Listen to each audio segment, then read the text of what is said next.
Dear Papa Dudut, mapagpalang araw po sa inyo, Papa Dudut. Sumulat po ako para ibahagi ang kwento namin ng kuya ko. Tawagin niyo na lamang po ako sa pangalang RV at yung kuya ko naman po ay tawagin niyo na lamang po sa pangalang Gerald.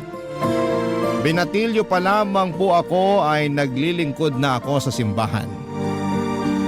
Nagsisimba ako tuwing linggo at hindi ako pumapalya. Maliban na lamang kung may sakit ako. Madalas akong tinatanong noon kung ano ba yung gusto kong hilingin sa Diyos, kung bakit palagi akong nagsisimba. Lagi ko naman silang sinasagot na hindi naman kailangan ng kapalit kung meron akong ginagawang pagdarasal tuwing linggo. Pero kung gaano po ako kaaktibo sa simbahan ay kabaligtaran naman po nito ang Kuya Gerald ko. Papadudot pareho pong relihiyoso ang mga magulang namin kaya gusto po nila na maging ganon din kami ni Kuya. Ang problema ay maloko at pasaway ang kapatid ko. Kaya madalas akong napapahamak dahil sa kanya. Mabait naman siya pagdating sa akin pero hindi ko maintindihan kung bakit bigla na lang naging malayo ang loob niya sa mga magulang namin. Hindi na siya nakikinig at halos hindi na rin niya nire-respeto sila nanay at tatay. Hanggang sa bigla na lamang naglaya si Kuya Gerald. Wala kaming balita sa kanya sa loob ng 7 taon. Alalang-alala na sa kanya sina nanay at tatay. Galit ang mga magulang namin sa kanya pero sa katagalan ay mas nangibabaw ang pagwo-worry nila para kay Kuya.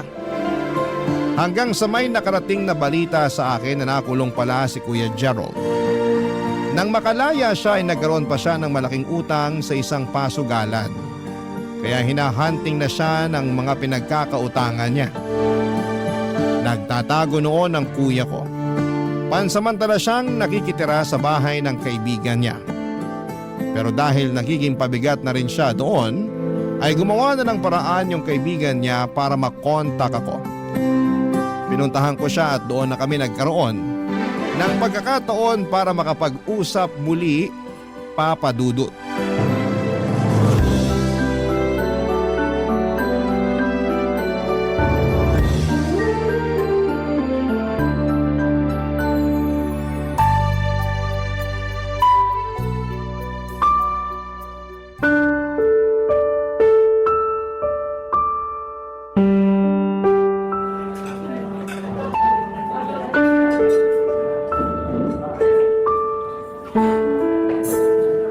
Kuya, nakulong ka pala? Bakit hindi ka man lang nagsabi sa amin nung nagkakaproblema ka na? Natulungan ka pa sana ni nanay at tatay. Ano na maaasahan ko sa mga yon? Parang ikaw nga lang yung anak nila eh. Palagi na lang yung mga mali ko yung nakikita nila. Lalo na si tatay. Nag-aalala rin sila sa'yo. Ang tagal ka na naming hinahanap. Bakit naman ako hanapin ni nanay at tatay? Para ipamukha sa akin na patapon lang yung buhay ko? Hindi naman sa ganon, kuya. Siyempre may nagawa ka ring mali noon kaya hindi mo sila masisisi kung magagalit sila sa'yo. Puro ka pakikipagbasag ulo. Tapos bigla ka pang nawala na parang bula. Kaya mo ba ako hinahanap para sabihin sa akin yan? Kuya, hinanap kita kasi nag-aalala kami sa'yo. Teka, bakit ka ba nakulong? Wala ka nang pakialam dun. Kuya naman, may pakialam ako kasi kapatid kita. Akala mo ba masaya ako na kapatid kita? Kasumpa-sumpa ka na maging kapatid para sabihin ko sa'yo. Kahit gusto kong gumawa ng tama, wala pa rin namang silbi. Kasi ikaw lang yung laging nakikita ni nanay at tatay. Mali ka nang iniisip, kuya. Mahal ka nila. Na-appreciate naman nila yung mga ginagawa mo eh. Kuya, gustong gusto ka na nilang makasama. Kaya please, sabihin mo sa akin kung anong problema para matulungan ka namin. At para makabalik ka na sa amin. Di na ako babalik sa bahay na yun. Parang ibabalik mo lang ulit ako sa kulungan kapag sumama ako sa'yo. Kausapin mo na lang si nanay at tatay, maiintindihan ka nila. May intindihan nila. Wala. Wala nakakaintindi sa akin sa pamilya natin. Kaya umalis ka na. Hindi ko kailangan yung tulong nyo. Kuya, hindi ka na pwedeng bumalik sa tinutuluyan mo ngayon. Hindi na nila gusto na doon ka pa nakatira. Sa bahay ka na lang. Kahit wala ka pang trabaho ngayon, tatanggapin ka pa rin naman ng mga magulang natin. O kung gusto mo, Doon ka na lang muna sa bahay namin ng asawa ko. Asawa? May asawa ka na? Oo kuya, ang tagal ko nang gustong ibalita sa'yo. Ikaw nga rin dapat yung best man ko pero hindi pa rin namin alam noon kung saan ka hahanapin. Eh di congrats. Buti ka pa, malaya ka na sa mga magulang mo. Hindi naman nila ako ginawang bilanggo kuya. Hindi mo yun naramdaman kasi ikaw yung paborito nilang anak. Yung matino, matalino, madasalin. Ikaw lahat yun eh. Hindi ako yung kagaya mo na kayang buruhin yung sarili sa simbahan. Wala naman ako mapapala kakasimba eh. Nagsasayang lang ako ng oras dun. Diyan ka nagkakamali kuya. Hindi pagsasayang ng oras yung paglalaan ng panahon para makinig sa mga salita Kaya ng... tumigil ka na, ayoko na makinig sa'yo. Naririndi na ako sa mga sinasabi mo. Kaya kung pwede umuwi ka na lang. Ha? Pakisabi sa nanay at tatay mo, hindi na ako babalik sa bahay. Di bali na magpalaboy-laboy ako. Kesa naman habang buhay nila akong insultuhin. Kuya, wag mo namang sabihin yan. Umuwi ka na. Sasamahan kita. Kahit ako na yung kumausap sa kanila. Basta bumalik ka lang. Tama na, RV. Matanda na ako. Kaya ko na sarili ko. Umuwi ka na. Tsaka ilagay mo to sa kokote mo ha. Wag mo na ulit akong pupuntahan dito. Naintindihan mo? Papadudot galit sa mga magulang namin si Kuya Gerald dahil pakiramdam niya ay nawalan siya ng kalayaan noong pinaiwas siya sa mga kabarkada niya. Bukod sa madalas siyang masangkot sa gulo ay nakakarating din sa amin na iba-iba yung mga babaeng nakakasama ni Kuya. Inaalala ng mga magulang namin na baka makabuntis si Kuya at hindi naman niya mapanagutan dahil hindi niya kayang magseryoso sa isang relasyon. Kung nagawang talikuran ni Kuya ang pamilya namin, ganon din kadali para sa kanya na talikuran ang pananampalataya niya sa Diyos noong mga panahong yon. Para sa kanya isang malaking kalokohan lamang yung paniniwala namin kaya kahit na anong gawin namin ay hindi namin siya makumbinse. Sa kabila ng pagpapaalala at pagpapaiwas ng mga magulang namin kay Kuya sa mga barkada niya, ay hindi pa rin namin siya napigilan. Nung umalis siya sa bahay ay mas lalong na-stress si nanay nang isa-isang nakarating sa amin ang mga kalokohang ginawa ng kuya ko. At isa na nga roon yung kinakatakutang mangyari ng mga magulang namin, ang makabuntis si Kuya Gerald.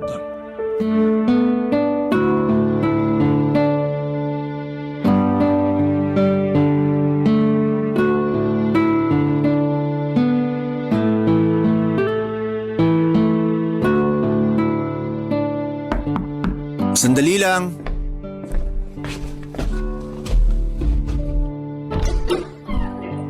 Kuya, paano mo nahanap tong bahay ko?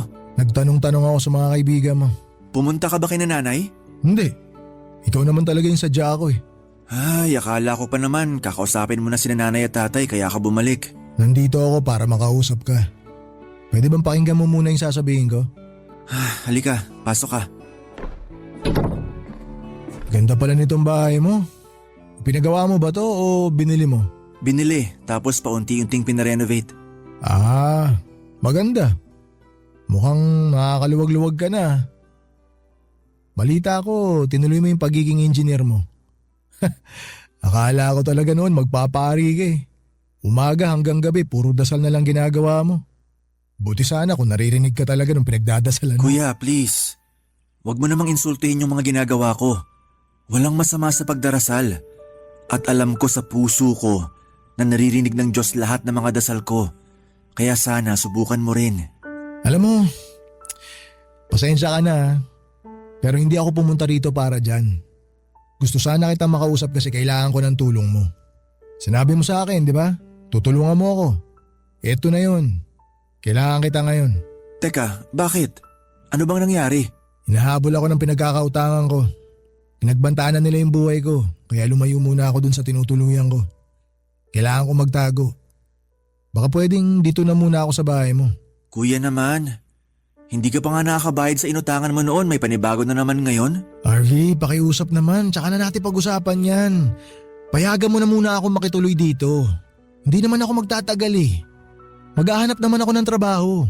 Sige kuya, pero kapag may trabaho ka na, pag-ipunan mo yung mga utang mo para hindi mo na kailangan magtago at tumakas sa kanila. Mapapahama ka lang yan eh. Oo, pangako. Pag-iipunan ko tapos babayaran ko lahat ng utang ko. Ay, kumain ka na ba? Kakaluto ko lang para sa tanghalian. Hindi pa ako kumakain mula kagabi. Halika na kuya, sabayin mo na ako kumain. Sige, salamat.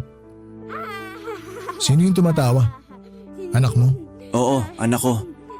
Iniwan ko muna siya naglalaro sa kwarto. Wow, may anak ka na pala. Ibang klase ka talaga ah. Ang bilis mo. Naunahan mo pa ako magkaanak. Ilang taon na siya? 7 years old na siya.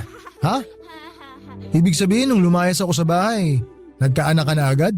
Mahabang kwento kuya. Tsaka na lang natin pag-usapan. Pero teka, ano palang pangalan niya? Hero.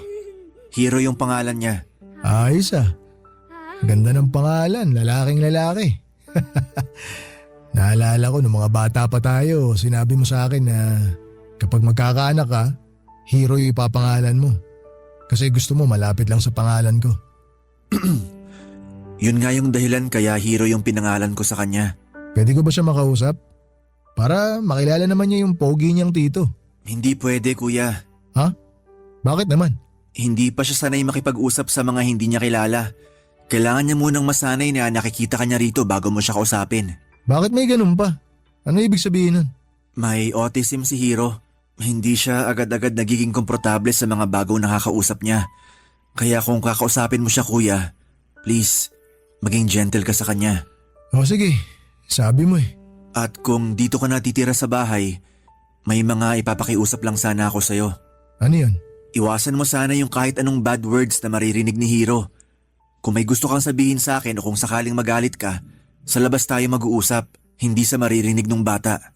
Sus, yun lang ba? Walang problema sa akin yun. Sige na, maghahain ka na. Gutom na ako eh. Papadudot walang kaalam-alam si Kuya Gerald na yung batang inaakala niya na anak ko ay anak niya pala. Noong lumaya siya sa bahay ay pinuntahan kami ng ex-girlfriend niya na nabuntis niya.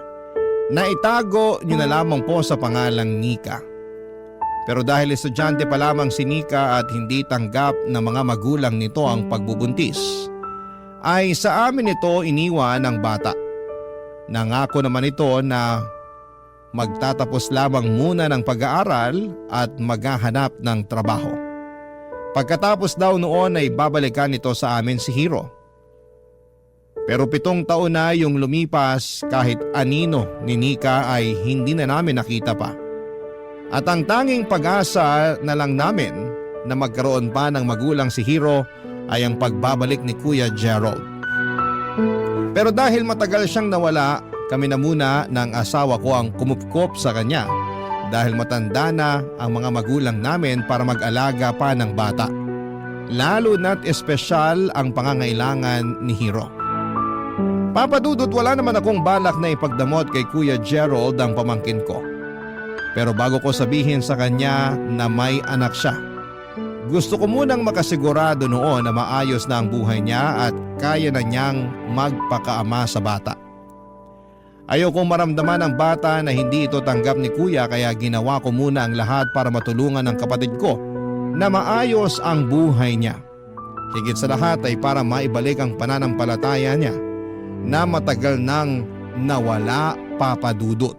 Barangay Love Stories. Barangay Love Stories. Papadudot, maayos naman si Kuya sa unang buwan ng pagtira niya sa bahay namin ng asawa ko.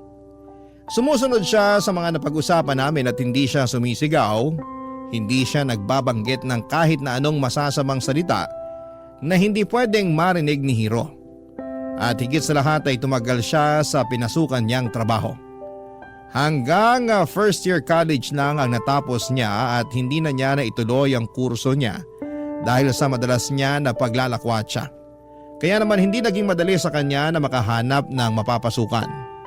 Hanggang natanggap siya bilang sales representative sa isang department store sa mall na malapit lang sa inuuwian namin. Ngunit sa katagalan ay napadalas na naman ang pag-absent niya sa trabaho at kung saan-saan na naman siya pumupunta nang hindi ko po alam. May mga pagkakataon na uuwi siya ng madaling araw na at minsan ay ilang araw pa siyang mawawala bago makabalik. Parang bumalik na naman siya sa gawain niya noon na puro inom, sugal at kung ano-ano pang mga kalokohan. Hanggang sa nasangkot na naman siya sa isang gulo na muntik na namang maging dahilan para makulong siya. Nakarating po yon sa mga magulang namin at sila na mismo ang nakipag-areglo sa nabugbog ni Kuya Gerald. Lalong nagalit sina nanay at tatay sa kanya dahil sa muli nilang pagkikita ay gulo pa rin ang dala-dala nito o Papa Dudut.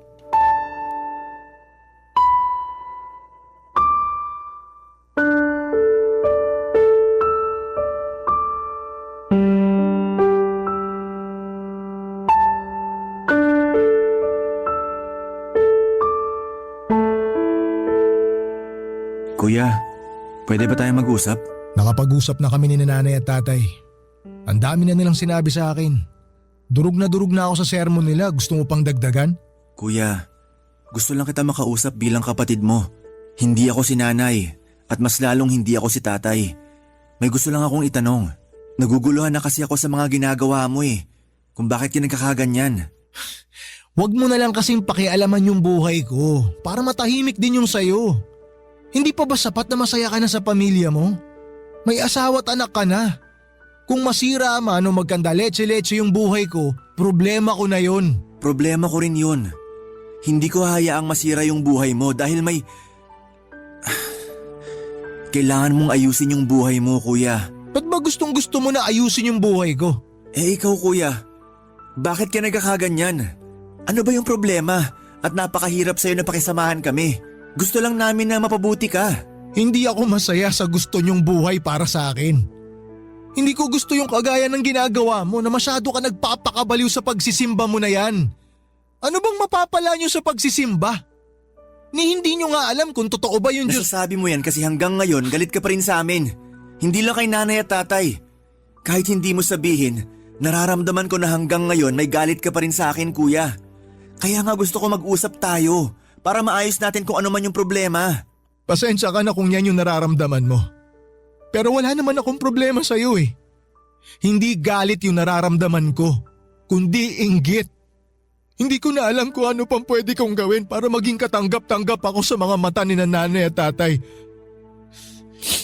Parang konting kibot, galit na galit sila sa akin.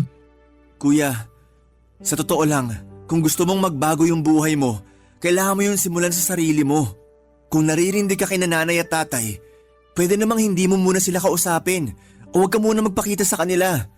Pero tulungan mo yung sarili mo ng paunti-unti. Paano ko gagawin yun? Parang sirang-sira na yung buhay ko. Hindi ko alam kung saan pa ako uhugot ng lakas para ayusin lahat Wala nang aayusin. Patapon na yung buhay ko. Kuya, kung aayusin mo lang yung buhay mo, may naghihintay sa'yo na sigurado ako na ikatutuwa mo. Kaya please, tigilan mo na yung pagbibisyo mo at lumayo ka na sa barkada mong masama yung impluwensya sa'yo. Hindi mo sila kailangan. Kapag may nangyaring masama sa'yo, hindi mo rin naman sila maasahan Hindi naman masama na magkaroon ka ng kaibigan. Pero piliin mo yung alam mong makakabuti sa'yo. Hindi yung dadalhin ka sa kapahamakan tapos iiwan ka lang sa ere. Kahit gawin ko yan, wala naman na akong trabaho Wala na akong mukha na ihaharap sa mga magulang natin. Pwede ka namang maghanap ulit. Kung gusto mo, ako pa magre-recommenda sa'yo Pero bago ko gawin yon, samahan mo muna ako. Papadudot matapos po ang ilang taon ay muling nakatungtong sa simbahan si Kuya Gerald. Nung una'y halos ayaw niyang sumama sa akin. Ang sabi niya ay nakakahiya raw dahil baka may makakita sa kanya na kakilala niya at pagtawanan lamang siya. Pero hindi ako sumuko sa pagkukumbinsi sa kanya, Papa Dudut. Matapos nga yung misa ay napansin ko na naapektuhan si Kuya sa homily ni Father noong araw na yon. Nagpanggap na lamang ako noon na hindi ko yon napansin para hindi siya makaramdam ng hiya. Papa Dudut, paglabas namin ng simbahan, akala ko ay magiging maayos na ang lahat. Pero muli na namang nag-alinlangan si Kuya Gerald kung tama ba yung ginagawa niya. Naiintindihan ko naman na hindi ganun kadali yung pagbabalik loob niya. Kaya hindi ko siya pinilit. Hinayaan ko na kusa niyang ma-realize kung gaano kagaan sa kalooban ang magtiwala sa Panginoon at humingi ng tulong kapag nahihirapan na siya. Sa bawat araw na lumilipas ay hindi lang yung kagustuhang magbagong buhay ang nakita ko kay Kuya. Napansin ko rin noon na nagiging malapit na ang loob niya kay Hiro. Mas naging malawak ang pangunawa niya. Yung bang napakaangas niya sa labas ng bahay, pero pagdating kay Hiro, ibang katauhan yung nakikita ko. Siguro ilukso ng dugo yung nararamdaman niya nang makita niya yung anak niya. Pero hindi ko alam noon kung yun na ba ang tamang panahon para sabihin ko sa kanya na mag-ama sila. At para masagot yun ay humingi ako noon ng sign kay Lord Papa Dudut.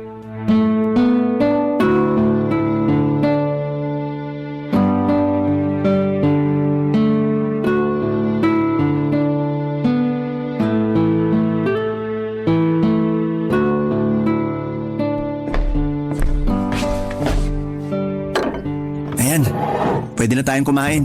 Hindi ba natin hihintay na asawa at anak mo? Bukas pa sila uuwi. Nagpaalam sa akin si Mrs. Doon sila matutulog sa bahay ng parents niya. Pero okay lang ba sa mga magulang niya na nandun din yung anak ninyo? Nako, kung alam mo lang kuya, tuwang-tuwa sila kay Hiro. Sila pa nga mismo nagre-request na pumasyal kami ron eh. Bakit hindi ka sumama? May gagawin kasi ako ngayon. Ganun ba? Ano ba yung gagawin mo? Baka makatulong ako. Ang totoo, ikaw talaga yung dahilan kung bakit hindi ako sumama sa kanila. Ha? Bakit naman ako ang dahilan? Eto, para sa'yo talaga yan. Lampin. Anong gagawin ko rito? Hindi naman siguro ako babalik sa pagkabata, di ba? Alam mo ba kung kanino yan? Siyempre hindi. Teka, kanino ba to? Sa anak mo kuya. Anak ko? Nagbibiro ka ba? Paano naman ako magkakaanak ang tagal ko ngang nawala? Bago ka pa maglayas noon, may nabuntis ka kuya. Si Nika. Pumunta siya sa bahay para manghingi ng tulong. Hinahanap ka niya kasi ikaw daw yung nakabuntis sa kanya. Akala nga namin nung una, niloloko lang kami ni Nika kasi iniwan niya sa amin yung bata para makapagpatuloy siya sa pag-aaral niya. Pero habang lumalaki si Hiro, nakikita ka namin sa kanya kuya. Ha? Teka, sandali Ibig bang sabihin, anak ko si Hiro? Pero sabi mo, anak mo siya. Nag-decide ako na hindi mo na sabihin sa'yo yung totoo. Kasi alam kong hindi ka pa handa sa responsibilidad ng isang ama. Isa pa, ang dami mong gustong gawin sa buhay. Kaya naisip ko na baka hindi mo maging priority si Hiro. Kaya sana hindi ka magalit sa ginawa ko. Napamahal na rin kasi siya sa amin kaya… Bro, wala akong karapatang magalit sa'yo. Ikaw na nga sumalo sa lahat ng responsibilidad ko sa anak ko sa loob ng 7 taon eh. Pero hindi ko lang alam kung anong gagawin ko ngayon. Sa tingin mo ba, kaya ko na magpakaama sa kanya? Sa tingin ko, oo kuya. Pero sana mapanindigan mo yung ginagawa mo ngayon. Yung paglayo mo sa bisyo. Si Nika, may balita ka ba sa kanya? Wala na kuya. Hindi na siya nagparamdam ulit mula nang iwan niya sa amin si Hiro. Wala ba siyang ibang sinabi o ibinilin sa'yo?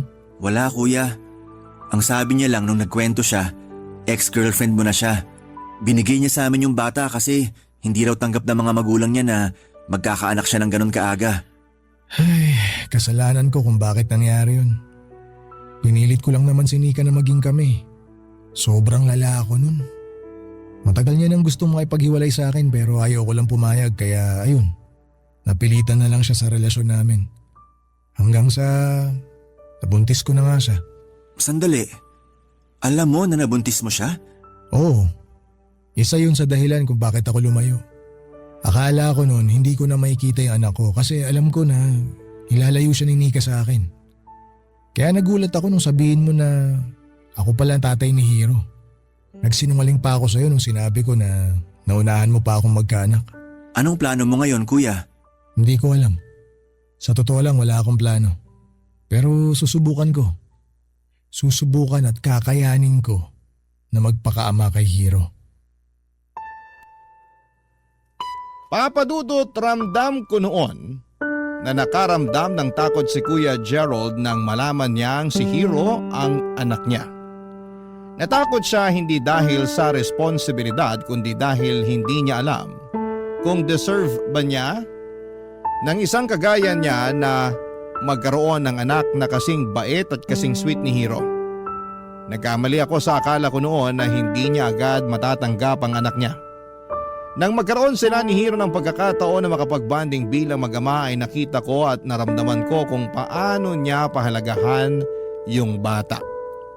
Yung dating kuya na kilala ko na basagulero, palainom at walang pakialam sa nararamdaman ng isang babae ay kaya rin palang magmahal ng isang batang inosente. Papadudot, medyo napanatag na ako noon dahil alam kong kayang-kaya ng magpakaama ni Kuya Gerald kay Hiro. Nagtinu siya sa trabaho niya at sinigurado niyang na ibibigay niya lahat ng mga kailangan ng anak niya. Ang kaso, may isa siyang hindi nagawa noon. Simula kasi nang malaman niyang anak niya si Hiro ay hindi na siya ulit sumasama sa amin sa pagsisimba. Kapag inaaya ko siya, kahit sa simpleng pagdarasal lamang ay ramdam ko na umiiwas si Kuya Papadudot. Hanggang sa inamin niya sa akin na napilitan lang pala siyang sumama sa akin noon sa simbahan. Nalungkot ako sa parting yon para tulungan ko siya. Pero kahit mahirap ay gusto ko pa rin siyang tulungan na manumbalik yung paniniwala niya. Alam ko kasi na mas magkakaroon ng magandang epekto yon sa buhay niya. Pero napagtanto ko na hindi na pala ako ang dapat na gumagawa noon, kundi siya na lamang mag-isa. Papadudot, mga kabarangay, hindi ko siya dapat pilitin. Dahil kusa itong mangyayari kung gugustuhin niya. Barangay Love Stories. Barangay Love Stories. Papadudot, hinayaan ko na sa bahay na lang muna tumira si Kuya Gerald dahil bukod sa hindi pa niya kakayaning umupa ng bahay, para sa kanila ng anak niya ay gusto rin naming makasama si Hiro. Sinabi ko kay Kuya lahat ng mga kailangan niyang paghandaan para sa anak niya at malaki-laki talaga ang magagastos. Lalo na't nagte-therapy pa rin ang bata. Wala na sana akong problema noon kay Kuya Gerald pero hindi kami nagkakasundo kapag nakakarinig ako ng pangiinsulto mula sa kanya. May mga pagkakataon kasi na parang ginagawa niyang katatawanan yung pagiging religious namin ng asawa ko. Ginagawa niya yon kasi lagi niyang sinasabi na non-believer siya at mabubuhay siya kahit wala siyang kinikilalang Diyos. Pero alam ko na sa kaloob-looban niya, naniniwala pa rin talaga siya at pinipilit niya lang na itanggi yon. Papadudot, hindi ko akalaing darating ang isang malaking pagsubok sa buhay ni Kuya Gerald. At lahat kami apektado rin doon.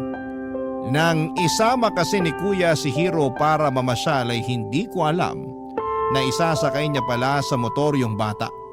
Sa pagkakakilala ko kay Kuya ay maingat naman siyang magmaneho pero noong araw na yun ay nasangkot sila sa isang aksidente.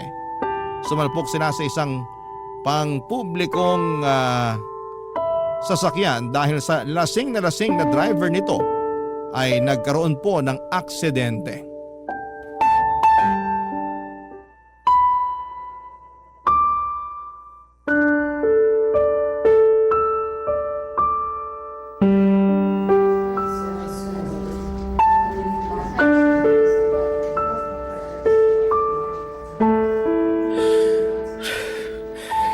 RV, bakit ganun? Hindi pa rin nagkakamalay si Hiro. Kuya, please, kumalma ka. Hindi makakatulong kung magpanik ka ngayon. Kailangan natin maghintay, okay? Hindi ko alam kung kakayanin ko pa maghintay ng ilang oras, bro. Paano kung abutin pa to ng ilang araw? Ako dapat yun eh. Ako dapat yun na koma at hindi siya. Kasi kasalanan ko yung nangyari. Kasalanan ko to. Hindi kasi ako nag-iingat eh. Kuya, hindi rin makakatulong kung sisisihin mo pa yung sarili mo. Magdasal na lang tayo. Pwede ba, RV? Huwag mo na munang ipilit sa akin yan. Kasi kung totoo man yung sinasamba mo, bakit hinayaan niya na mangyari to sa anak ko? Nangyari to kasi may dahilan ng lahat, kuya. Pero tatandaan mo sana palagi na hindi to nangyayari para pahirapan ka. Eh anong tawag mo rito? Mukha ba akong masaya na nasa alanganin yung buhay ng anak ko? Oo, kasalanan ko. May kasalanan ako sa nangyari. Pero kung totoo yung pinaniniwalaan mo, napigilan niya dapat yung nangyaring aksidente. Hindi sana napahamak si Hero. Ang Diyos ba talagang dapat nasisihin sa nangyari, kuya? Tayo yung gumagawa ng desisyon para sa mga bagay-bagay. Ginagabayan at sinasamahan niya tayo. Pero tayo pa rin yung nag-iisip at kumikilos ayon sa gusto natin. Walang may gusto sa nangyari. Kung mahal mo si Hero at nag-aalala ka sa kanya, ganon din kami. At alam ko rin na may kakayahan naman yung mga doktor. Pwede tayo magtiwala sa kanila. Pero may mawawala ba sa atin kapag sinubukan natin magdasal at humingi ng tulong sa Diyos, kuya?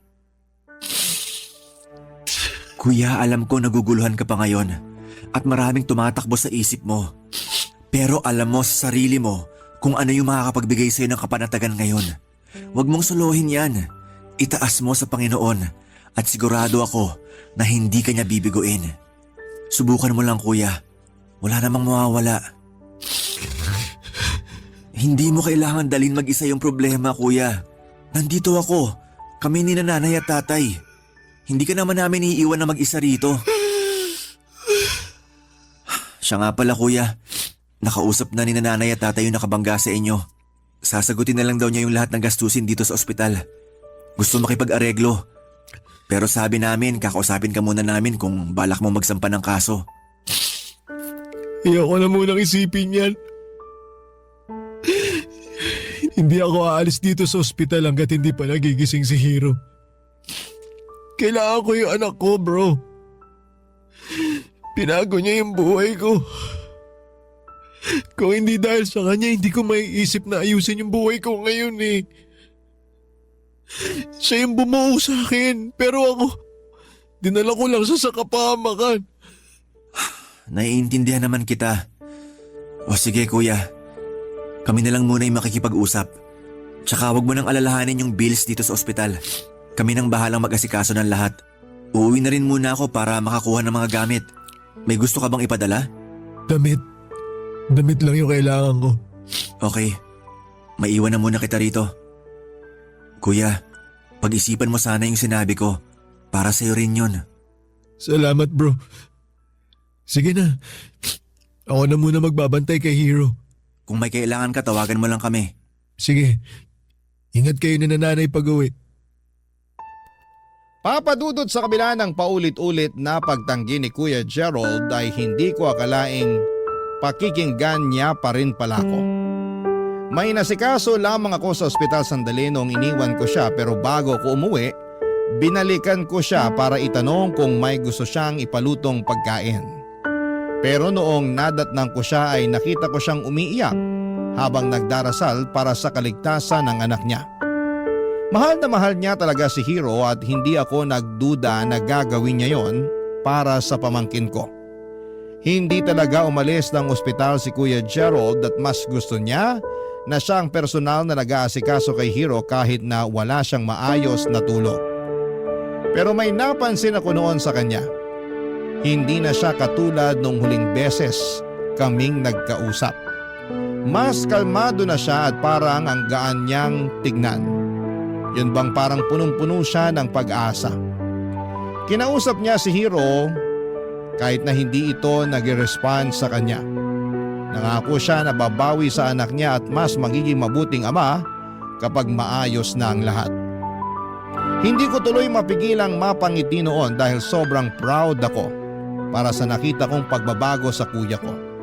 At nagtuloy-tuloy pa yon nang magkamalay na si Hero.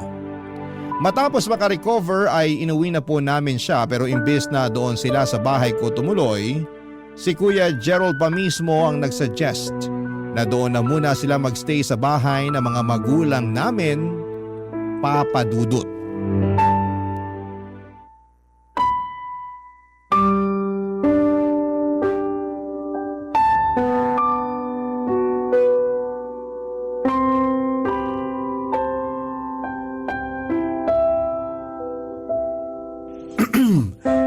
Parang iba yung ngiti mo ngayon, kuya.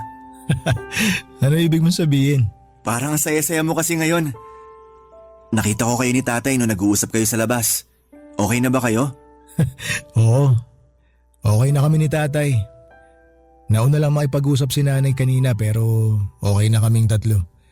Sabi nga nila dito na lang daw muna kami ni Hiro para may kasama sila. Ano namang sinabi mo? Siyempre pumayag ako.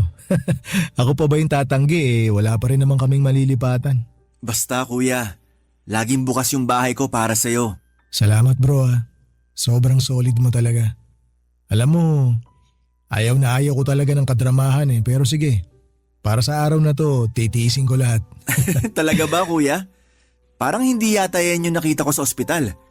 Kung gagawin nga lang movie yung nangyari, baka tumulo na pati uhog ko sa iyak mo Sige, mambuli ka. Kasalanan yan. Ito naman, nagbibiro lang Pero bro, seryoso. Malaki talaga yung pasasalamat ko sa'yo. Hindi ko nga alam kung paano ko sisimulan yun Sus, hindi mo naman kailangan dramahan yung pagpapasalamat mo sa akin kuya.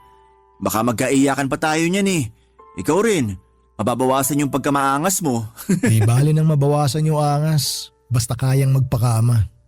Hindi ko magagawa to kung wala yung tulong mo bro. Makulit ka Alam ko kasi na hindi totoo yung sinasabi mo na wala ka ng faith kay Lord kuya. Nadala ka lang siguro sa mga pinagdaraanan mo noon. Sa totoo lang, masyado kasi ako nagpadala sa inggit ko sa'yo. Sa mga frustration ko sa buhay. Sa ating dalawa kasi, ako dapat yung nagpapakakuya. Dapat natapos ko yung pag-aaral ko. Hindi sana ako naging sakit sa ulo ni nanay at tatay. Pero wala Nadala ako ng barkada. Sabik na sabik ako makalaya pero napariwara naman. Hindi pa naman huli ang lahat kuya. Pwede ka pa mag-aral ulit kung gugustuhin mo lang. Alam mo ba, sabi ni tatay, may naipon daw siya. At kung maisipan mo raw na bumalik sa pag-aaral, hindi raw siya magdadalawang isip na gamitin yun sa'yo. Hindi ba kahihiyan yun? Lalo na nakulong na ako noon. Sirang-sira na ako bro. Hindi totoo yan kuya. Hindi ka pa sirang-sira. May pagkakataon ka pa para makabawi sa sarili mo. Mag-aral ka. Pwede mo naman iwanan kina nanay si Hiro o kaya kumuha ka na mag-aalaga sa kanya. Gaya ng ginawa namin noon. Hindi ko pa kaya magbayad ng mag-aalaga kay Hiro sa ngayon. Sus, yun lang pala Ako nang bahala ron. Basta ituloy mo lang yung pag-aaral mo kuya. Ako yung pinaka magiging masaya kapag nakatapos ka na. Ano ka ba, hindi ko na matatanggap yan. Sobra-sobra na yung naitulong mo sa akin bro. Walang sobra pagdating sa pamilya kuya. Ang swerte ko talaga sa inyo. Maswerte rin ako na kapatid kita. Kasi kung hindi dahil sa'yo, hindi ako magkakaroon ng cute at napaka-sweet na pamangkin. Papadudod, kinausap ni Kuya Gerald ang mga magulang namin para sa plano niyang bumalik sa pag-aaral. Tuwang-tuwa naman sila dahil matagal na nilang hinihintay yon. Nag-enroll si Kuya sa college sa kursong architecture. Yun kasi talaga ang pangarap niya dahil wala nang ibang pinag-aaral ang mga magulang namin ay nakuha niyang buong suporta nila. Masaya naman ako para sa kanya at nag-offer din ako ng tulong sakaling kailanganin niya. Papadudot, hindi namin alam na hinanap pala ni Kuya Gerald si Nika para humingi ng tawad. Pero dahil may sarili ng pamilya si Nika ay ipinaalam na lamang niya na maayos na ang kalagayan ni Hiro at hindi na nito kailangang alalahanin pa. Nagkapatawaran naman silang dalawa at nag-decide na maging magkaibigan na lamang para kay Hiro. Sa ngayon, Papadudot ay mas aktibo pa sa church si Kuya Gerald kesa sa akin. Siya na rin po ang nauunang mag-aya sa akin para sumimba at wala talaga siyang palya mula noong magbalik loob siya. Si Hiro naman ay unti-unti na siyang nag-i-improve sa tulong ng therapy.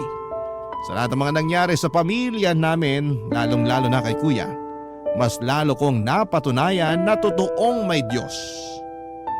Habang buhay, kaming magpapasalamat dahil hindi man kami perpektong pamilya, binuo at pinagbuklod naman niya kami sa pamamagitan ng kanyang paggabay.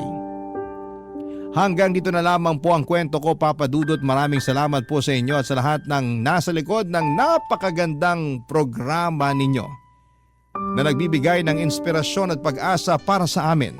God bless po at mabuhay ang Barangay LS. Ang inyong forever kapuso at ka-barangay, RV. Dear Papa Dudut, mapagpalang araw po sa inyo at sa mga nakikinig sa inyong programa ngayon. Tawagin niyo na lamang po ako sa pangalang Joreen. 31 years old at isang tomboy, nagtatrabaho ako bilang kolektor ng isang microfinance company. Nag-iisang anak po ako.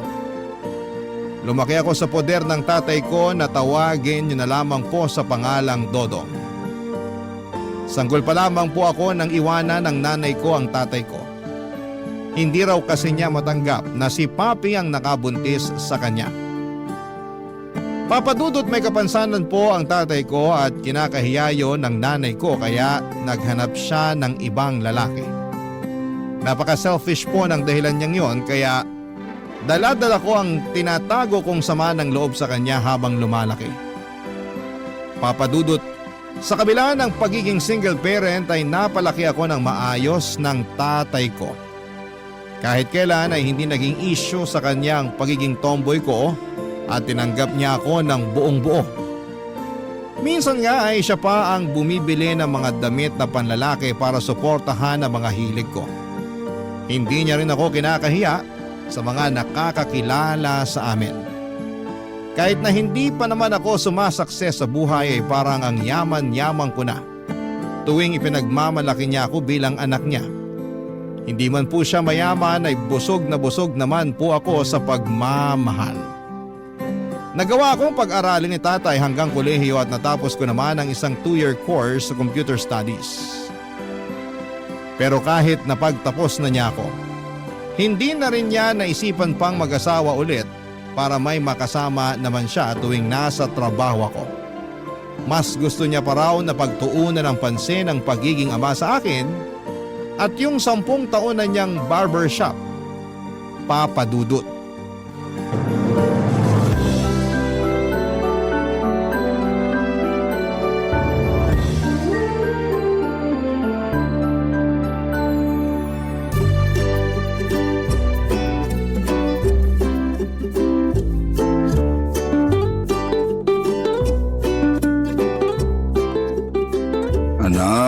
Gising na. Malilate ka na sa trabaho mo.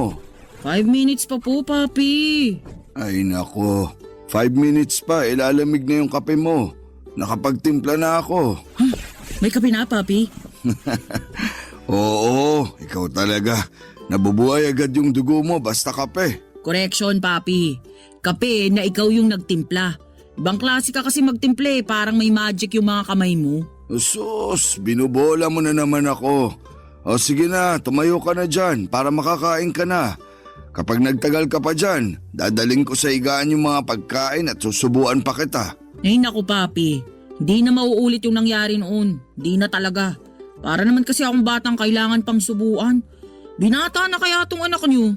Oo na, binata ka na nga kaya nagiging pasaway ka na sa akin. Wow, kailan yun, Papi? Parang araw-araw naman ako naging mabuting anak ah. Hindi ko maalala, anak. Kaya sige na, tumayo ka na dyan at simulan mo na yung mga ritual mo. Mukha ba ako mangkukulam, Papi? Nako, masyadong maganda yung lahi natin para magmukhang mangkukulam ka. Pogi, Papi, hindi maganda. Ay, oo na, sige na. Pogi na kung pogi.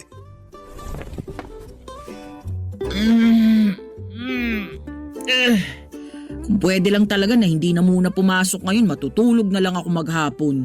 Anak, kung gusto mo magpahinga muna, huwag mong pilitin yung sarili mo. Ako na lang muna magtatrabaho para sa ating dalawa. Yan naman ang hindi pwede, Papi. Okay na yung dun ka na lang sa pagupitan natin para dumami na yung mga pogi dito sa barangay natin. Ang papangit kasi ng mga nakikita ko sa daan eh. Baka gusto mong silang alukin ko ng libreng gupit, Papi. Kahit nga libre, walang gustong magpagupit sa akin eh. Papi naman eh. Negatron ka kaagad. Magkakaroon ka rin ng maraming customer niyan. Yaan mo, Papi. Kapag wala akong pasok, tutulungan kita. Kahit wag na, anak. Mas gusto kong nagpapahinga ka lang kapag wala kang pasok sa trabaho. Kaya ko na yung barbershop. Ako na bahala ron. O siya, kumain ka na. Nakahanda na rin yung mga gamit mo. Gusto mo bang ipag-init kita ng tubig para hindi ka lamigin sa pagligo? Papi, kalma. Alam ko namang mahal na mahal niyo ako pero chill ka lang po, okay? Sobrang salamat sa laging paghahanda ng masarap na almusal sa umaga. Pero yung mga gamit ko po, okay na yun kahit ako nang bahala ron. Wala naman kasi akong gagawin, anak. Hayaan mo na ako. Si Papi talaga di pa rin papatalo. Hindi talaga. Gusto ko ako yung mag-aasikaso sa'yo. Pagod ka sa trabaho kaya dapat lang na makatulog ka ng maayos. Kaya mo namang mag-asikaso ng 30 minutes lang kaya hindi mo na kailangang gumising ng maaga. Tatay mo naman ako eh. At dyan naman ako proud na proud, Papi. Yung ikaw yung tatay ko. Pogi na, masipag at mapagmahal pa. Kung uso pa yung mga call sign, Papi, tatawagin kitang boss mapagmahal. Bagay na bagay eh. Boss ba naman sa sarili niyang pagupitan eh. Paano naman ako naging boss? Wala naman akong empleyado. Tigil-tigilan mo na nga yung mga kabaduyan mo na yan, Joren. Ayun lang, tinawag na ako sa pangalan ko. Papa Dudut, tinatawag lamang po ako ng tatay ko sa buong pangalan ko kapag seryoso siya o hindi naman kaya ay kapag galit na siya sa akin. Pero kapag nasa mood siya ay nakikipagbiruan at lambingan siya ay anak ang madalas niyang itawag sa akin. At hindi binabanggit ang pangalan ko. Mabait si Papi at ni minsan ay hindi niya ako napagbuhatan ng kamay o namura man lamang. Sinesermonan niya ako at pinagsasabihan minsan pero hanggat kaya niyang huminahon, gagawin niya yon para hindi ko damdamin yung nangyari. At habang tumatanda ako ay mas lalo kong napagtatanto na napakaswerte ko dahil siya yung tatay ko. Medyo nakakalungkot lang yung parte na sa 10 taon nang nakatayo yung maliit na barbershop ni Papi ay mabibilang lamang sa mga daliri niya ang nagiging customers niya sa loob ng 1 buwan. Marunong din siyang mag-ayos ng mga sirang relo kaya may mga pumupunta rin sa kanya para magpaayos. May ilan namang nagtitiwala at bumabalik kay Papi pero mas marami ang nagdududa sa kakayahan niya at pinagtatawanan ng kapansanan niya. Ganon kalupit ang mundo para sa tatay ko na walang ibang ginawa kundi ang maging mabuti sa ibang tao. Papa Dudut, pinanganak po si Papi na bulag ang kanang mata niya. Hindi naging madali ang buhay sa kanya dahil palagi po siyang nabubuli sa trabaho. Hindi na po niya binanggit sa akin kung paano sila nagkakilala ng nanay ko pero isa lang po ang malinaw sa akin noon. Wala pong kwenta ang nanay ko dahil isa rin siya sa mga taong ginawang katatawanan si Papi. Nakakadurog po ng puso tuwing naririnig ko ang mga panlalait ng ibang tao. Mapabata man o matanda. Pareho lang na masakit yung mga salitang binibitawan nila sa tatay ko. Pero gaya nga po ng turo niya sa akin ay maging bulag at bingin na lamang daw po ako. Dahil mas matutulungan ko siya kapag hindi ako nasangkot sa kahit na anong gulo. Pero may mga pagkakataon din po talaga na hindi ko napipigilan ang sarili ko, Papa Dudut.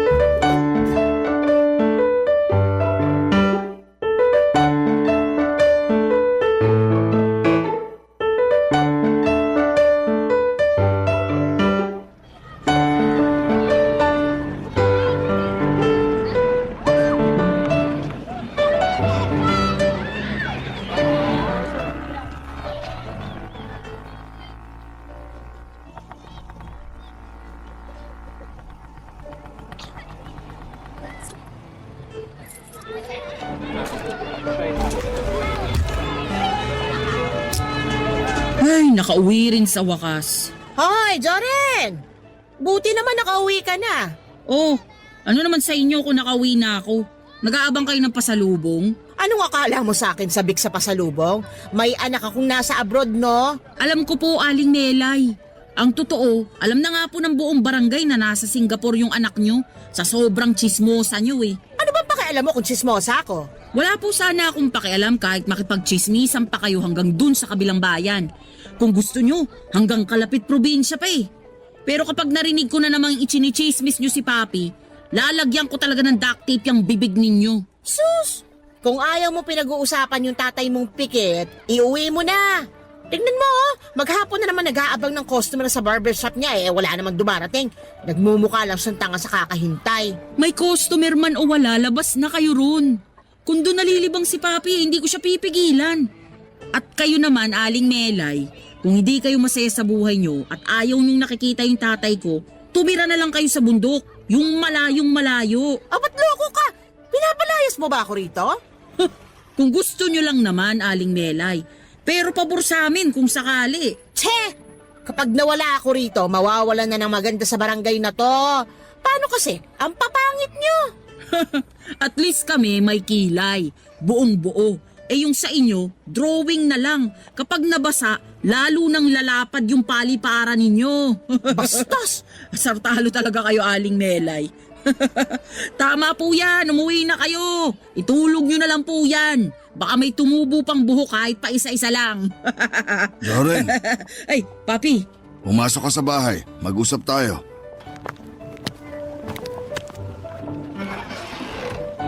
Papi, sorry na. Nagsasorry ka na naman tapos ulitin mo rin naman yung ginawa mo. Kasi naman dinadali na naman kayo ni Aling Melay. Wala nang ibang nakikita kundi yung kapansanan ninyo. Alam kong bulag yung kanang mata ko at tanggap ko na yung kapintasan ko. Sa tingin mo ba, maaapektuhan pa ako sa mga sinasabi nila? Kahit ipagsigawan pa nila ng harap-harapan na bulag yung isang mata ko, wala pa rin akong gagawin. Totoo naman yung sinasabi nila eh. Oo, masakit. Pero marami na akong pinagdaanan na mas malala pa sa nangyayari ngayon. Kaya hindi na ako apektado. Kaya nga binilinan kita na wag nang papatulan si Melay, hindi ba? Sorry na, Papi. Di ko lang talaga napigilan Nagpark lang naman ako ng motor sa tapat ng bahay natin tapos kung ano-ano nang sinabi ni Aling Melay. Siyempre, tatay ko kayo Hindi ako papayag na laiting kayo sa kahit na anong paraan pa yun, Papi. Paano yung usapan natin? Mawawalan na lang ng silbi kasi hindi ka nakatiis na pumatol. Magkaiba po kasi tayo, Papi. Kung kayo po, kaya ninyong palampasin na lang yung mga panlalait at pang-iinsulto sa inyo, bilang anak, masakit po sa akin yun. Kaya pasensya na, Papi. Kasi hanggat may naririnig akong hindi maganda, papatol at papatol pa rin ako.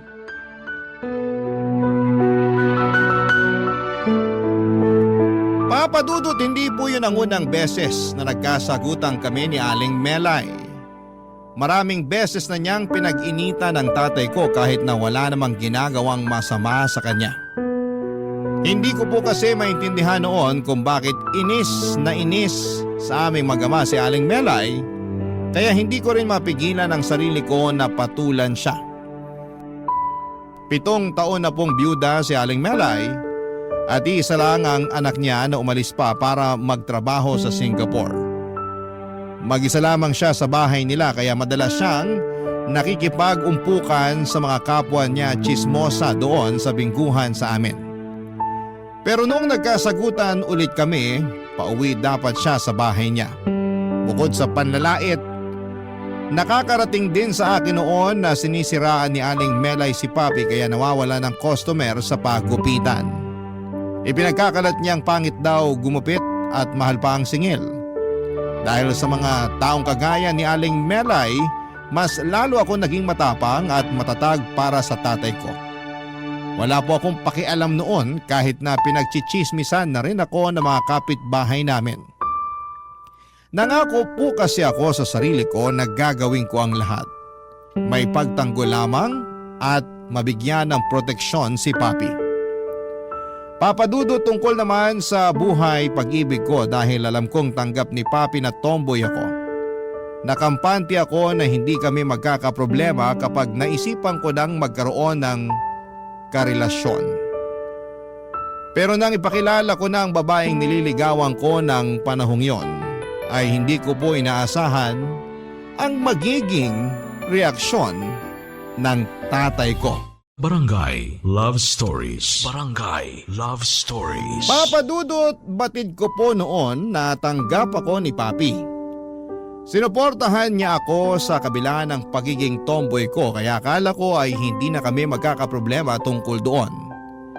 Pero noong time na po na yon ay hindi ko po agad nasabi kay Papi na may nililigawan ako. Tawagin niyo na lamang po siya sa pangalang Bia. Mas matanda lang ako ng 1 taon sa kanya.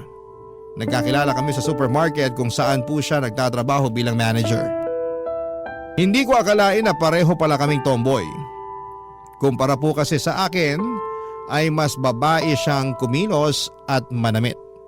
Maayos din siya sa sarili niya kaya hindi yon mahalata sa kanya. Ang kaso nga lang ay hindi pa raw siya out nung nagkakilala kami. Kaya kailangan niyang ipakita sa mga kakilala niya na babaeng babae siya. Mabait at responsableng anak si Bia. Isa yon sa mga nagustuhan ko sa kanya, Papa Dudut. Noong tinanong ko siya kung pwede ko ba siyang ligawan ay pumayag naman siya. At doon na nga po ako nag-decide na ipakilala siya sa tatay ko. Pero hindi ko po inaasahang imbes na harapin at pakisamahan ay sinabihan ako ni Papi na ihatid na si Bia pa uwi.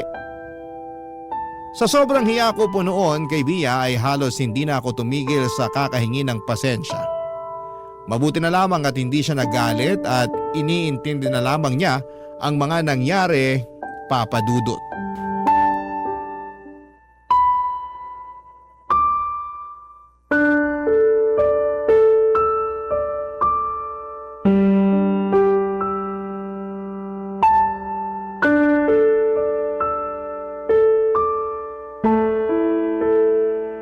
Papi, mag-usap nga tayo. Wala tayong dapat na pag-usapan, Joren. Magpapahinga na ako. Papi, kailangan nyo ba talagang gawin yun? Kung hindi nyo gusto si Bia para sa akin, maiintindihan ko naman po yun eh. Pero yung pinauwi nyo siya at hindi man lang hinarap ng maayos, Papi naman. Masisisi mo ba ako? Ni minsan nga, wala kang binanggit sa akin na may nagugustuhan ka na palang babae. Tapos ngayon, bigla mo na lang dadalhin dito. Akala ko po ba tanggap nyo na tomboy ako? Oo, tanggap kita kahit ano ka pa. Pero sana, sinasabi mo sa akin na may balak ka na palang ligawan bago ka man lang magdala ng babae rito. Paano ko sasabihin? Baka ko nga sanang sorpresahin kayo. Kala ko kasi matutuwa kayo na magkaka-girlfriend na ako. Hindi naman pala. Sa tingin mo ba, hinahadlangan ko yung kaligayahan mo? Papi naman, wala naman po akong sinasabing ganyan. Ang pinupunto ko lang, parang hindi nyo kayang maging masaya para sa akin. Kaya ko, anak. Ano po yun, Paps? Bakit pinahiya nyo ako kay Bia? Pasensya ka na, anak. Hindi naman sa hindi ko gusto si Bia para sa'yo. Nalulungkot lang ako kasi baka kapag naisipan nyo nang magsama, iwan mo na ako. Baka bigla kang magbago. Parang hindi ko na kayang mabuhay na mag-isa lang, anak. Gusto ko yung napagsisilbihan pa rin kita. Papi, magkaka-girlfriend pa lang po ako. Hindi pa ako mag-aasawa. At saka malabo naman kaming maikasal kung sakali. Pero kahit na magmahalan pa kami ni Bia, hindi naman po ako mawawala. Solid tayo, di ba Papi? Pasensya ka na talaga, anak. Pinangunahan ka ba naman ng tatay mo eh? Ay, sa susunod kasi Papi, pag-usapan muna natin para nagkakaintindihan tayo. Mahirap kasi yung ganito. Hindi ko alam kung anong iniisip nyo o kung anong nararamdaman nyo. Kung mahalaga sa akin si Bia, mas lalo ka na, Papi. Kaya tuwing may sasabihin ka, pakikinggan kita. Pag-usapan po natin. Ikaw naman ngayon yung nanenermon sa akin. Oo na, sige na. Sa susunod, magsasabi na ako sa'yo. Pero may hihingin sana akong pabor, nak. Ano po yun, Papi? Pwede bang dali mo ulit dito si Bia? Para makahingi man lang sana ako sa kanya ng pasensya. Nakausap ko na siya. At ayos na sa kanya yung nangyari, kaya huwag niyo na pong isipin yun. Pero mas maganda pa rin kung masasabi ko ng harapan, anak. Huwag kayong mag-alala. Isasama ko ulit siya rito. Pero baka sa susunod na linggo na lang. Busy na siya sa trabaho eh. Ayos lang naman, anak. Ay, ano ba tong nagawa ko? Sana lang hindi ako sungitan ng nililigawan mo kapag nagkita kami ulit. Hindi po ganun si Bia. Malawak yung pangunawa niya kaya hindi niya dadamdamin yung nangyari. Pero hindi ko itatanggi. Nasaktan siya, papi. Yung pamilya niya siguradong hindi matatanggap kapag inamin niya na hindi siya straight. Tapos nung nalaman niya na tanggap niyo ako, akala niya matatanggap niyo rin siya eh. Hindi sa kinukonsensya kita, papi ha, pero yun talaga yung naramdaman niya eh. Pero ngayong naiintindihan ko na rin kung bakit ganun yung naging reaction niyo, gusto ko pong ipaalam na hindi ako galit sa inyo. Okay tayo, papi. Okay na rin ako, anak. Papadudot, naiintindihan ko rin naman po noon si Papi nang sabihin niyang natatakot siyang maiwan na mag-isa.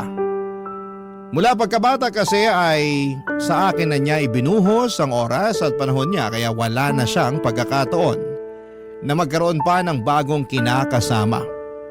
Nagkausap na rin naman sila ni Bia at mabilis lamang silang nagkasundo.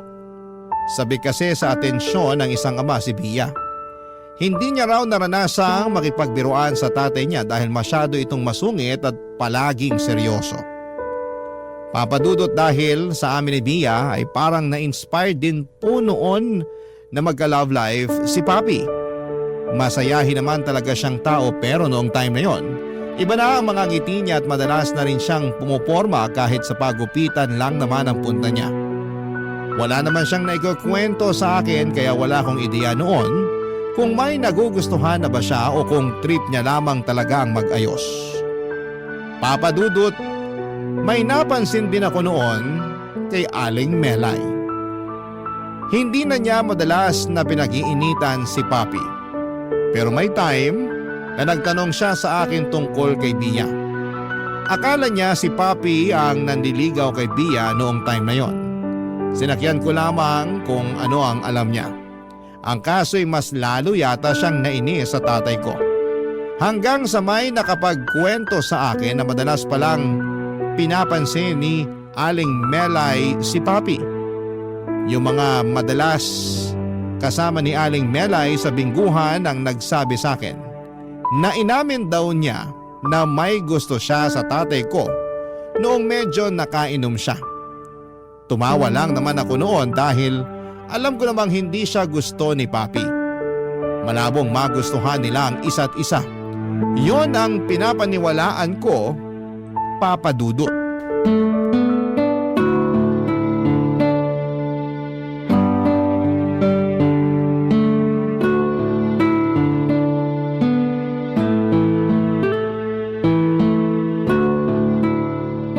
O Papi, aga niyo ata maligo ngayon. Maalinsangan kasi, anak. We, baka may lakad kayo, Papi ha. Naka-wax pa yung buhok mo. Pero teka, wax po ba yan o laway? Plema, anak. Yun ang sekreto. Kaya palaging maayos yung buhok ng papi mo. May sikreto ka pala, Papi. Pero seryoso, ngayon lang kitang nakitang ganyan. Ano namang ibig mong sabihin? Yung ganyan, nag-aayos kayo, pumuporma.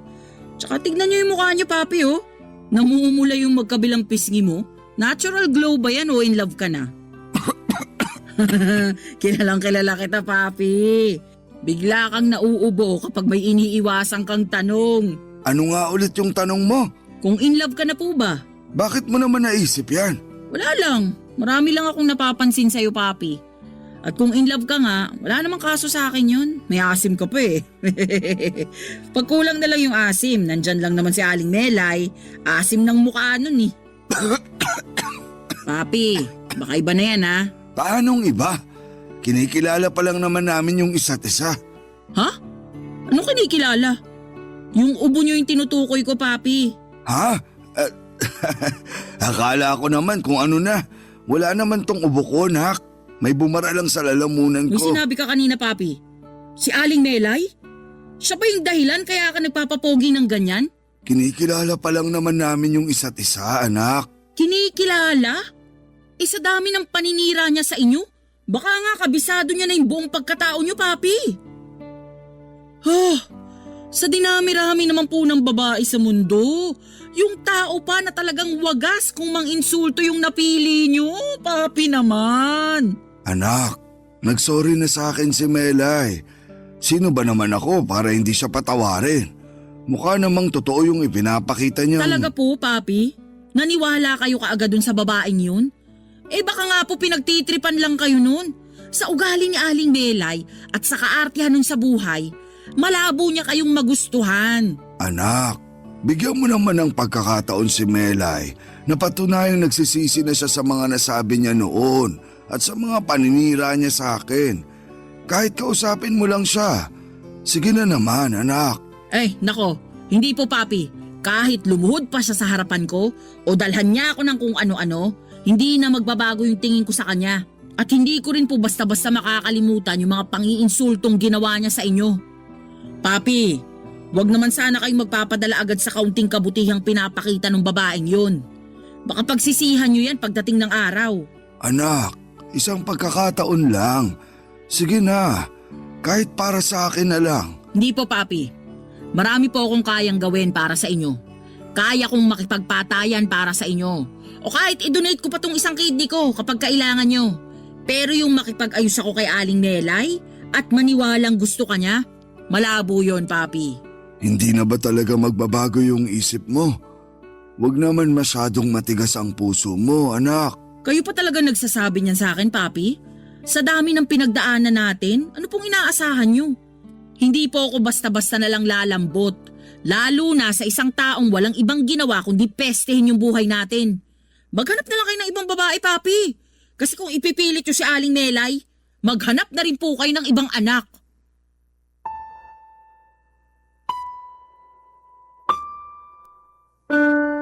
Papadudot, dahil sa galit ko noon kay Aling Melay ay nakapagbitaw ako ng mga masasakit na salita sa tatay ko. Hindi ko man po siya minura pero batid ko pong mas masakit pa yung sinabi ko na maghanap na lamang siya ng ibang anak. Ilang araw po kaming walang kibuan ni Papi. Nainis ako at nasaktan naman siya sa ginawa ko. Pero kahit na hindi kami nag-uusap, ipinagluluto niya pa rin ako at inihahanda ang mga gamit ko tuwing papasok sa trabaho. Ang tanging naiba lang noon ay hindi na niya ako ginigising. Sinasadya na lamang niya na mag-ingay sa kusina para magising ako. Umabot pa po yun ng isang linggo at yun na ang pinakamahabang panahon na hindi kami nag-usap ng tatay ko. Hindi na po siya nakikipagkita kay Aling Melay at napansin ko rin na hindi siya lumalabas ng bahay. Ilang araw nang sarado ang pagupitan niya. Doon na po ako hindi nakatiis, Papadudot. Na-realize ko po kasi na hindi ako kayang ipagpalit ni Papi sa kahit na ano. Kahit na sa mismong kaligayahan pa niya ang nakasalalay. Barangay Love Stories. Barangay Love Stories. Sa isang linggong hindi namin pag-uusap ni Papi ay marami po akong napagtanto, Papadudot. Una na roon, yung kung gaano ako kamahal ng tatay ko. Naisip ko rin yung mga sakripisyo niya at yung palagi niyang paglalaan ng mas malawak na pangunawa para sa akin. Samantalang ako ay ipinagdadamot ko na maging masaya siya. Hindi ko siya mapagbigyan sa isang bagay na maaaring magpasaya sa kanya. Papadudot, kinausap na rin ako ni Bia tungkol doon. At pinayuhan niya ako na ako na mismo ang magbaba ng pride para magkaayos kami ni Papi. Ako naman po talaga yung nakapagbitiw ng masasakit na salita. Nasaktan ko po si Papi pero nanatili pa rin siya sa tabi ko at hindi ako pinabayaan sa kabila ng hindi namin pagkakaunawaan. Doon ko mas lalong napagtanto kung gaano ako kaswerte na anak niya ako at siyang magulang na nagpalaki sa akin. Kaya naman hindi ko na pinatagal pa yung tampuhan namin at nag-decide na akong suyuin si Papi, Papadudot.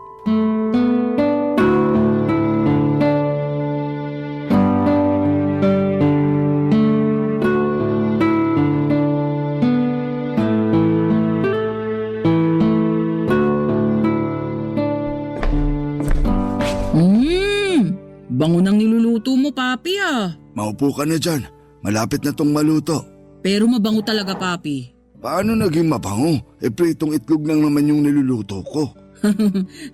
Basta luto mo, Papi. Binobola mo na naman ako. Mas gusto kong bulahin ka araw-araw kaysa sa hindi tayo nag-uusap. Papi, sorry na oh. Sorry sa mga nasabi ko. Alam ko naman na nasaktan kita ron eh. Sumobra talaga ako kaya… Mabuti naman at alam mo yan. Masakit, anak. Hindi ko naisip na sa'yo pa mismo manggagaling yung mga salitang yun. Yung sinabi mong maghanap na lang ako ng ibang anak, hindi ko gagawin yun. Kahit ano pa yung kapalit. Pinili kita at sa mahigit 30 taon na magkasama tayo, ikaw pa rin yung pipiliin ko kasi anak kita. Wala na akong pakialam kung hindi na ako magkakaroon ng pagkakataon na maging masaya ulit dahil sa isang babae. Basta ikaw yung nandito sa tabi ko. Yun lang ang gusto ko, anak. Nagpapakamakaserili ako, Papi. Hindi ko naisip na halos buong buhay mo. Ako na lang palagi yung iniisip mo. Tapos yung konting kaligayahan mo lang, hinahadlangan ko pa. Ay, hayaan mo na yon. Tapos na rin naman. Huwag ka nang umiyak. Di bagay sa'yo. Papi naman eh. Namiss kita, anak. Namiss din kita, Papi. Paano? Kailan mo itutuloy yung panliligaw mo? Tutulungan na kita. Ha? Nako, nahihiya na nga ako magpakita kay Melay. Iniwasan ko ba naman bigla eh. Baka mamaya may iba nang nanliligaw doon. Aba, magpapatalo ka ng ganun-ganun lang, Papi. Hindi ata pwede yun. Ano namang magagawa ko? Ako yung sumuko. Hindi na tuloy ako kinakausap ni Melay. Huwag kang mag-alala, Papi. Akong bahala. Basta magpapogi ka lang dyan. Akong gagawa ng paraan para magkausap kayo ulit. Total, ako rin naman yung dahilan kaya mo siya iniiwasan. Anak, kung hindi okay sa'yo na makipagmabutihan ako kay Melay, ayos lang. Shh! Tama na, Papi. Ayos na sa akin yun. Basta kung saan ka masaya. Kaya ngayon, bibigyan ko na ng chance si Aling Melay. Basta wag niya nang uulitin yung ginawa niya sa'yo noon. May tinatago rin namang kabutihan si Melay, anak. At nalaman ko lang yun noong nagkausap na kami ng masinsinan. Ang sarap pala sa pakiramdam kapag yung nagkaayos na kayo nung taong inis na inis sa'yo noon. Kala ko nga papakulam ka na ni Aling Melay eh. Hayaan mo na. Ang mahalaga, okay na kami ngayon. Pero duda talaga ako, Papi. Paano kayo naging okay ni Aling Melay? Ano yun? Ganun-ganun na lang? Hindi naman. May nagawa kasi akong pabor para sa kanya. Nalooban kasi yung bahay niya nung nakaraang linggo. Tapos may dumating siya na parcel wala siyang ibabayad. Sakto naman na nandun ako kaya to the rescue tong papi mo. Ayun, bigla akong hinitian. Nagpasalamat pa. Kung di niyo pa pala siya tinulungan, hindi pa magbabago yung ugali niya? Baka nga kaya lang siya inis na inis sa akin kasi matagal na niya akong gusto eh. Kaya kung okay lang sa'yo, liligawan ko na sana siya. Aba? Di ka lang pala glumow up, Papi? Tumatapang na rin.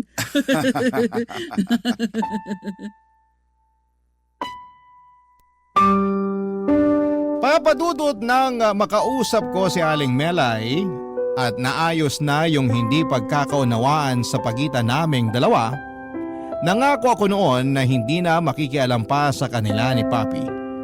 Mukhang okay naman talaga sila dahil madalas na silang nag-uusap.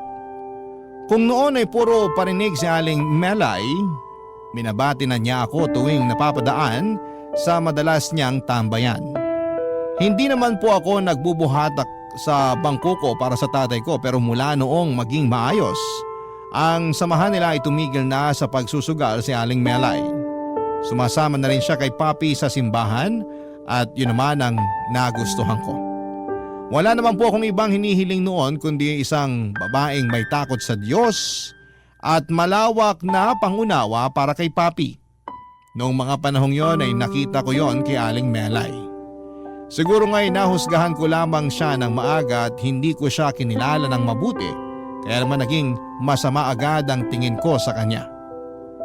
Kaya yung pagtanggap ko at pagrespeto sa kanya bilang isang babae na pinapahalagahan ng tatay ko ay paraan ko na rin para makabawi sa kanya.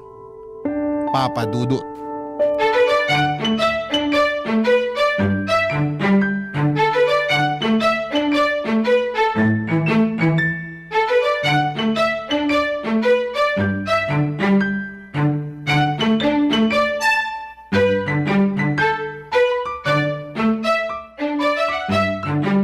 Papi, ba't di ka pa kumakain? Patapos na ako. Oh. Teka, may hinihintay ka po ba? Nagsabi kasi si Melay na sasabay daw siya sa atin manangalian.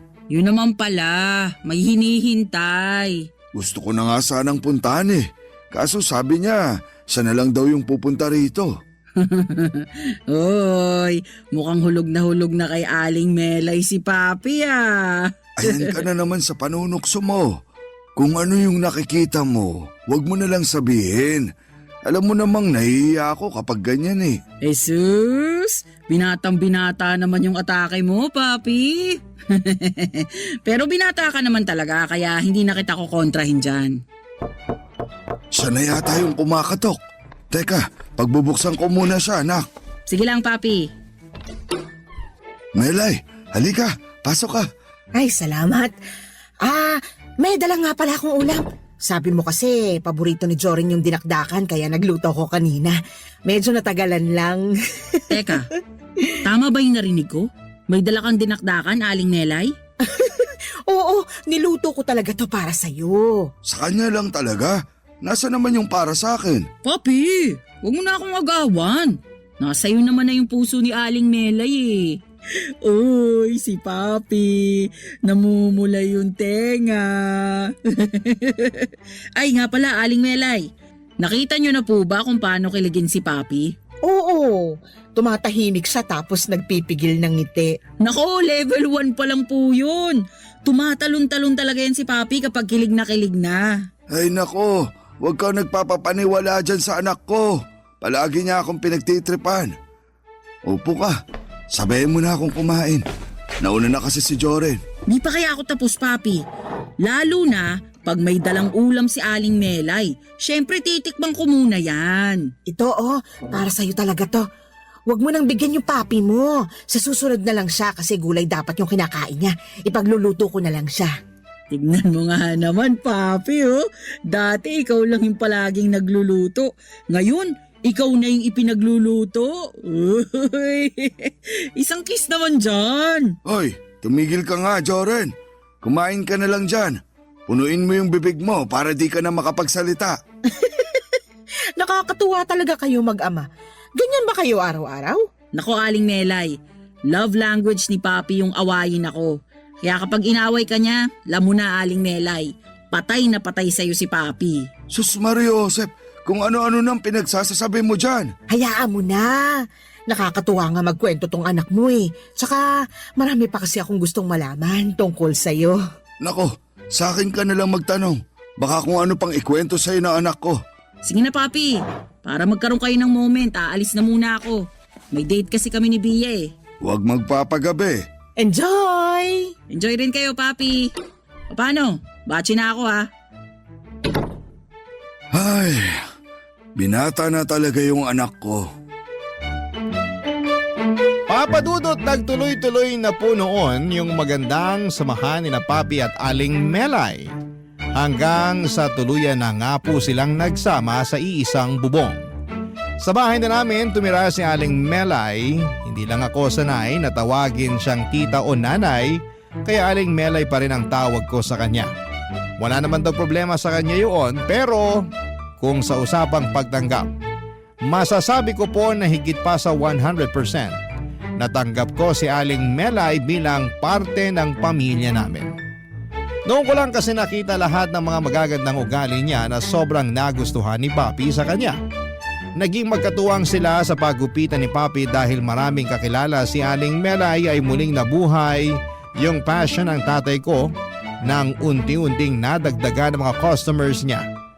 Hindi lang sa paggugupit kundi pati na rin sa pag-repair ng mga sirang relo. Tungkol naman po sa nanay ko ay wala pa rin po akong balita tungkol sa kanya at wala na rin naman po akong balak na kilalanin pa siya. Kung nasaan man siya ngayon, sana'y naihingi na niya ng tawad yung pang-iiwan niya sa amin ni Papi para sa isang makasariling dahilan. Pero masasabi ko po ngayon na hindi na ako galit sa kanya. Parang pinatawad ko na lamang po yung nanay ko kahit na hindi ko pa siya nakikita ng personal o nakakausap. Sapat na po kasi sa akin yung pagmamahal at atensyon mula sa tatay ko at nadagdagan pa yon noong naging parte na rin ng pamilya namin si Aling Melay. Tungkol naman po sa amin ni Bia, matatag pa rin po ang relasyon namin at masaya ako sa kanya. Hanggang dito na lamang po ang aking kwento, Papa Dudut. Maraming salamat po sa pagbabahagi ng aking kwento at sa pagkakataon naman po na ibinigay ng Barangay LS para mapakinggan ko ito sa inyong programa. Mabuhay kayo and God bless sa inyong lahat. Ang inyong forever kapuso at kabarangay, Joreen.